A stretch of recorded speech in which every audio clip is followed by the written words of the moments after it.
ये जो अभी हम खत्ते की सूरत हाल जहाँ पे अमेरिका और ईरान के हवाले से हम बात कर रहे हैं, ट्रंप की जो स्टेटमेंट्स हैं और जो वो एक तरफ कह रहे हैं कि हम किसी को निशाना नहीं बनाना चाहते, हम जंग पे आर्जी तौर पे पाबंदी आयद करना चाहते हैं या मौखिर करना चाहते हैं उसको, लेकिन दूसरी जानिब तेहरान इन सारे बयानात को मुस्तरद कर रहा है। इसमें क्या सिचुएशन आपको डेवलपमेंट होती भी लग रही है डॉक्टर साहबा, क्योंकि ये एक इतना सेंसिटिव मामला है कि अमेरिका जिसको हम समहाउ एक जिम्मेदार स्टेक होल्डर के तौर पे देख रहे थे कि ये जंग के मामले में, वहां पर तेहरान जिस तरीके से बात कर रहा है, आगे से मुस्तरद कर रहा है, ये कुछ अजीब कॉम्प्लिकेटेड सी सूरत हाल पैदा हो गई है।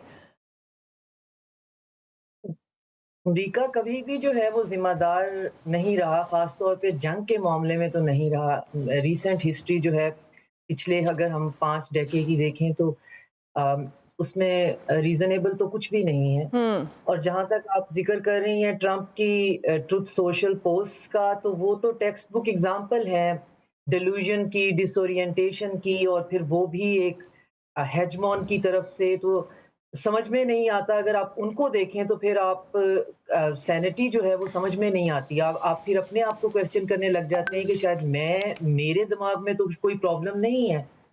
तो वो तो सुबह जो है रात 3 बजे से स्टार्ट करते हैं और उसके बाद हर घंटे के बाद एक नई बात जो है वो कर देते हैं। तो रिसेंट जो उनकी ताज़ा तरीन जो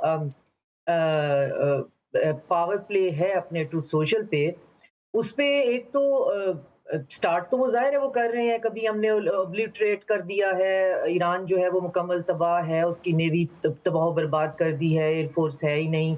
रिजीम के हमने 3 टियर जो हैं वो डिकैपिटेट कर दिए हैं और वग़ैरह-वग़ैरह।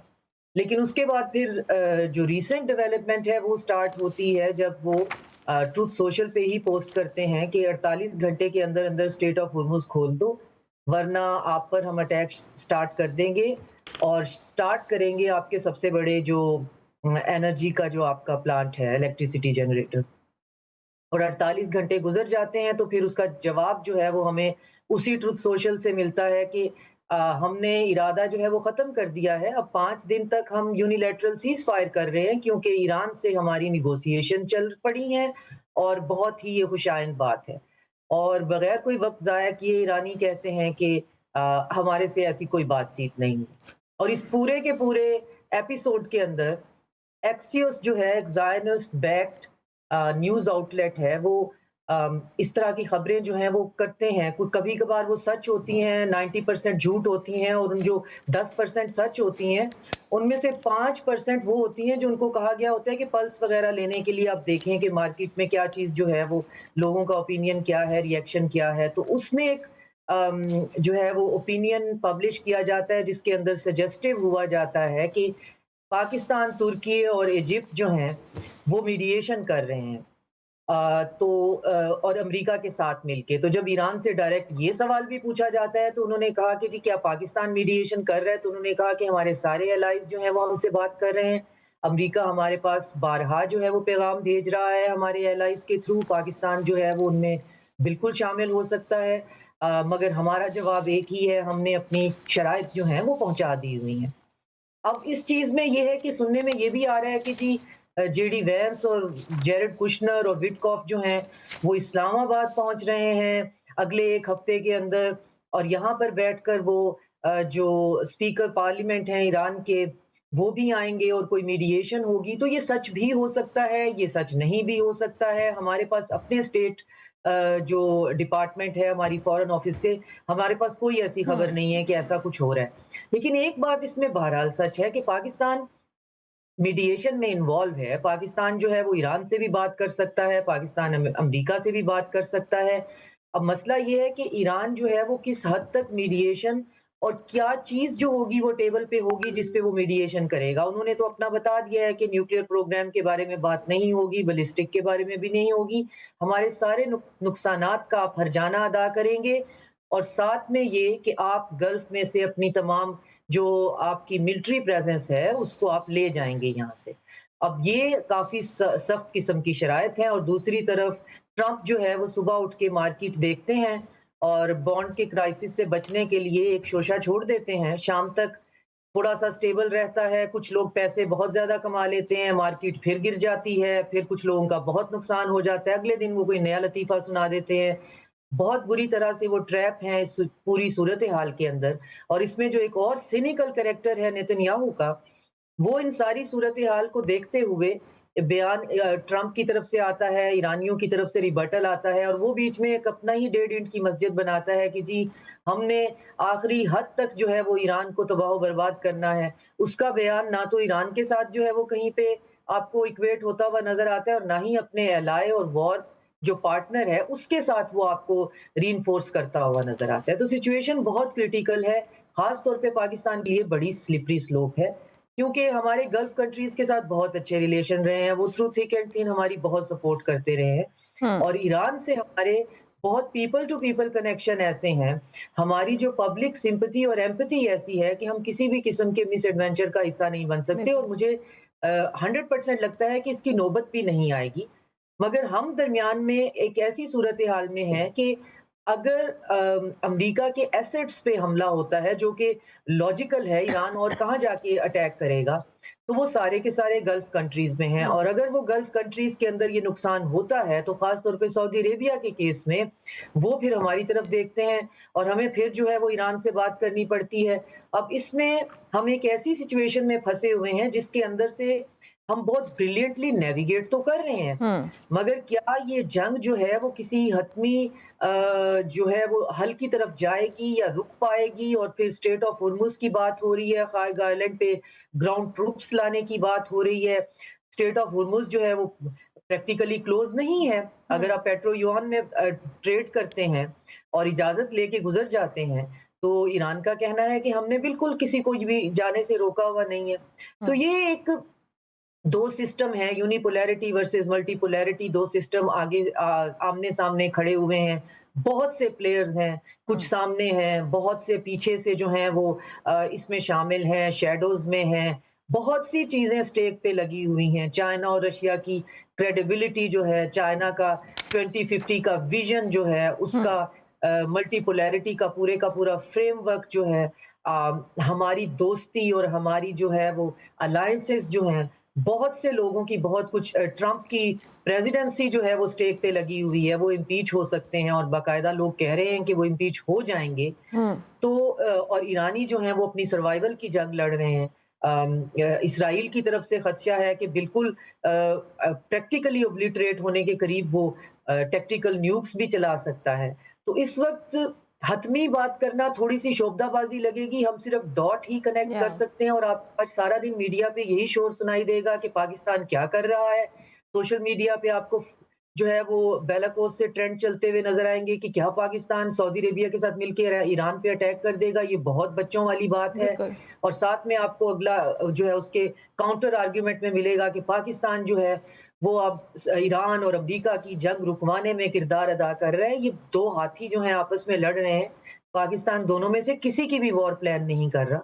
हम प्लेटफ़ॉर्म प्रोवाइड कर सकते हैं, हम मीडिएशन प्रोवाइड या कर सकते हैं, हम मैसेज जो है वो इधर-उधर दे सकते हैं, हम मशवरा दे सकते हैं, लेकिन हम किसी को जंग करने पे ना उकसा सकते हैं, ना उसकी जंग रुकवा सकते हैं। तो अभी हमारे पास इससे ज़्यादा की इन्फॉर्मेशन नहीं है कि सूरत-ए-हाल क्या होने लगी है। जो कन्फर्म इन्फॉर्मेशन है वो आपने ऑलरेडी दे दी है कि ऑयल की प्राइसेज़ जो हैं वो बढ़ने वाली हैं और बेशक हम हर चीज़ की राशनिंग कर रहे हैं। अब यूरिया जो है वो सारे का सारा जो है वो स्ट्रेट ऑफ होर्मुज़ से जाता है। प्लास्टिक हुँ, दाना और हीलियम जो है वो ज उसकी बहुत बड़ी शॉर्टेज हो जाएगी जो डोमेस्टिक कमोडिटीज़ हैं उनकी मैन्युफैक्चरिंग में। और यूरिया का तो है जिस पे बहुत कम बात हो रही है, उसकी वजह से जो अगले 6 महीने के बाद जो यील्ड है, वो अफ्रीका के अंदर तो फेमन भी करवा सकती है। तो ये सर्टेनिटीज़ हैं, बाकी जो है वो कौन पहले ब्लिंक करेगा, कौन चिकन आउट करेगा, ये डे टू डे हम देखते जाएँगे जैसे-जैसे अनफ़ोल्ड होगा। क्योंकि पहले हमने देखा है कि मिडल ईस्टर्न कंट्रीज़ जो थीं, जिससे हम खलीजी ममालिक भी कह रहे हैं, सारी सूरत हाल के अंदर कहीं न कहीं दुनिया भर के अंदर ऐसा कोई मामला होता है तो जो एज अ नेगोशिएटर या मीडिएटर के तौर पे अपना किरदार अदा करती रही हैं, लेकिन इस टाइम जब सूरत हाल किसी के हक में नहीं है और उन्हीं को टारगेट किया जा रहा है, आप इस सारी जंग का या इस ईरान और अमेरिका की कशीदगी के मामले में जो ये हम दीगर ममालिक का जिक्र कर रहे हैं, आप इनके ऊपर क्या इम्पैक्ट देखती हैं for the long term impact की अगर हम बात करें तो? देखिए, जो गल्फ कंट्रीज़ हैं, इनका पूरे का पूरा जो एक फ़साद है, वो इनकी सिक्योरिटी पे इनके फ्री ट्रेड पे और वहाँ पे पीस पे जो है वो टिका हुआ है। और अगर ये मिथ जो है वो शैटर हो गई है, तो वो जो गल्फ के कंट्रीज़ हैं, जो अपना फ्यूचर प्लान कर रहे हैं, टूरिज़्म पे और चीज़ों के बारे में सोच रहे हैं, उनको तो बहुत ज़्यादा जो है दहाइयों का ख़त्म होने वाली नहीं है। जहाँ तक ये कि उनके लिए मीडिएशन कौन कर रहा है, मसला ये है कि उनके बारे में थोड़ा-सा इंटरनेशनली पाकिस्तान की सिचुएशन थोड़ी डिफरेंट है। इंटरनेशनल ओपिनियन थोड़ी-सी ये है कि अगर आप 70 साल तक अगर एक और सिर्फ एक पर्पस के लिए कि आपका पेट्रो जो है वो जाता रहेगा स्ट्रेट ऑफ होर्मुज़ से और ईरान एक मॉन्स्टर है जिसको रोका जाना है।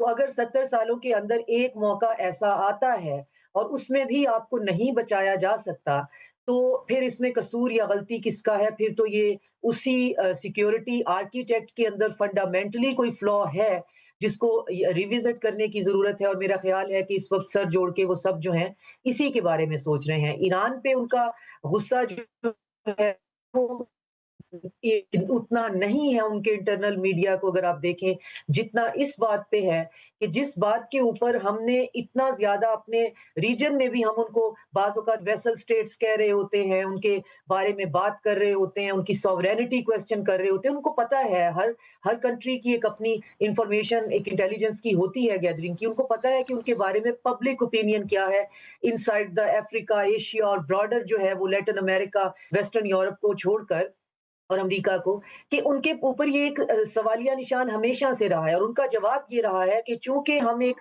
आर्टिफ़िशियल कंस्ट्रक्ट हैं रेगिस्तान के ऊपर हमारे शीशे के घर हैं और हमारे पास जो ऑयल है हमने उसको प्रोटेक्ट भी करना है और कमोडिफ़ाई भी करना है। तो हमें ताकतवर तरीन जो है वो सिक्योरिटी अरेंजमेंट चाहिए। तो उसके लिए हम एक रैकेट जो है प्रोटेक्शन मनी का वो हम उसको सपोर्ट कर रहे हैं।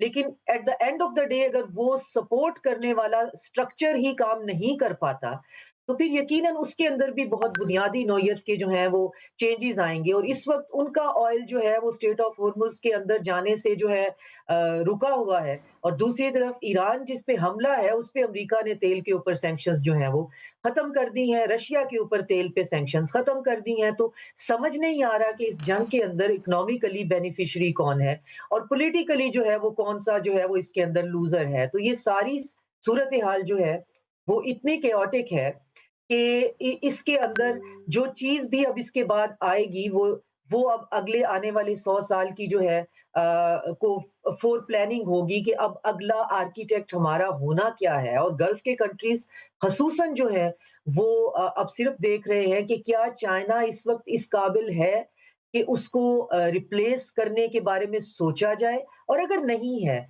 तो फिर तो हम उसी पुराने सिक्योरिटी आर्किटेक्ट में स्टक हैं कि जब ज़रूरत पड़ेगी तो पैट्रियट और थाड जो हैं उठाकर इज़राइल ले जाए जाएँगे और हम जो हैं वो कोलैटरल बन जाएँगे किसी के डिसीजंस के लिए, तो फिर तो ये प्रोटेक्शन हमारे लिए लायबिलिटी है। तो चाइना अभी रेडी है या नहीं है, हमें नहीं पता। उसकी नॉन इंटरवेंशनिस्ट पॉलिसी है, वो इंटरवीन करेगा या नहीं बिल्कुल। करेगा, हमें नहीं पता। लेकिन हमारा फ्यूचर क्या होगा वो बहुत अनसर्टेन है और इसीलिए वहाँ पे बहुत ज़्यादा पैनिक भी है।